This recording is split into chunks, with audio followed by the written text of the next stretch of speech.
nom du Père et du Fils et du Saint-Esprit. Amen. Nous sommes aujourd'hui jeudi 8 octobre et l'évangile que notre Mère Église nous propose est extrait de l'évangile de Luc chapitre 11 versets 5 à 13. En ce temps-là, Jésus disait à ses disciples: imaginez que l'un de vous ait un ami et aille le trouver au milieu de la nuit pour lui demander: mon ami, prête-moi 3 pains. Car un de mes amis est arrivé de voyage chez moi et je n'ai rien à lui offrir.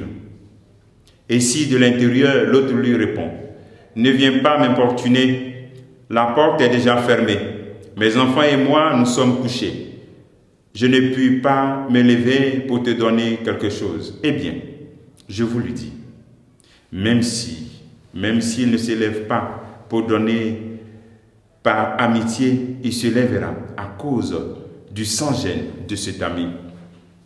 Et il lui donnera tout ce qu'il lui faut. Moi, je vous le dis, demandez, on vous donnera. Cherchez, vous trouverez. Frappez, on vous ouvrira. En effet, quiconque demande reçoit. Qui cherche trouve. À qui frappe, on ouvrira.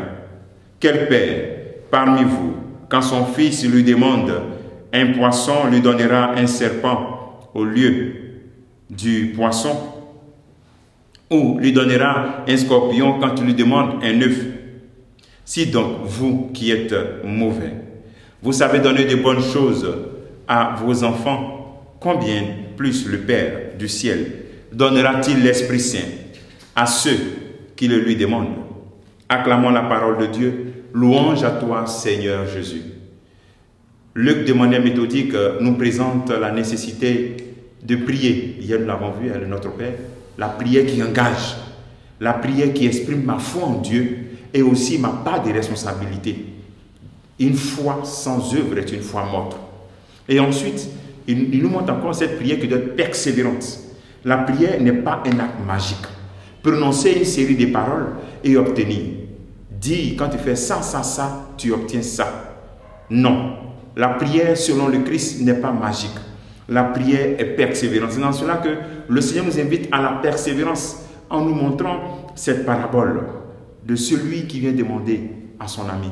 Il dit même s'il ne donne pas, mais quand même, il va lui donner à cause du sans-gêne. Et il dit mais c'est quel père qui ne va pas donner de bonnes choses à son enfant? Que vous, même si vous êtes mauvais, vous savez donner de bonnes choses à vos enfants. Combien de plus, par analogie, notre Père qui est au ciel? Alors, pour tirer des conclusions, le Seigneur nous invite donc à demander, à ne pas nous fatiguer de demander. Et ce, sans condition. Quel que soit le temps que cela prendra, nos justes demandes seront exaucées. Nos justes demandes. C'est pour cela qu'à la fin, il précise. C'est-à-dire la demande la plus belle que nous devons avoir, qui doit être toujours sur nos lèvres, c'est demander l'Esprit Saint. Donc, le premier élément, c'est avoir confiance et persévérer. Ne pas se fatiguer de prier son Dieu. Ne pas se lasser de prier. Parce que la prière n'est pas un acte magique. La prière est un engagement. Deuxième élément, il exauce en nous donnant de bonnes choses. La précision est de taille. De bonnes choses. Peut-être que ce que tu demandes n'est même pas une bonne chose. Bon, en fait, ce n'est pas la bonne chose. Ça peut être une chose bonne pour toi, mais ce n'est pas la bonne chose. Le Seigneur voudrait que nous aspirons à la bonne chose. Et ensuite, d'autres choses vont venir. En nous disant, cherchez le règne de sa justice, le reste viendra en surplus. Donc, demandons l'Esprit Saint.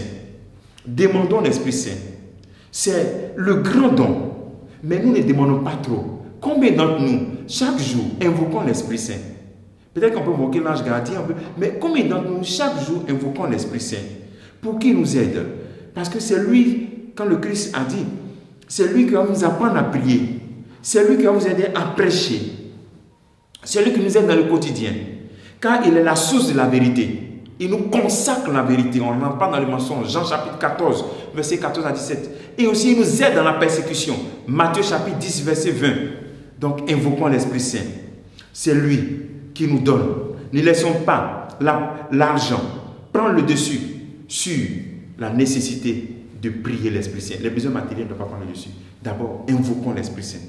L'action de ce jour, je voudrais que tu puisses chercher à invoquer l'Esprit Saint ce jour. afin qu'il te donne cette confiance totale au Père, pour que tu ne dises jamais, cette parole ne glisse jamais de ta bouche, en disant que Dieu t'a abandonné, que Dieu ne t'écoute pas, qu'il écoute les autres, mais qu'il ne t'écoute pas. Non, celui qui a l'Esprit Saint ne peut pas dire ça.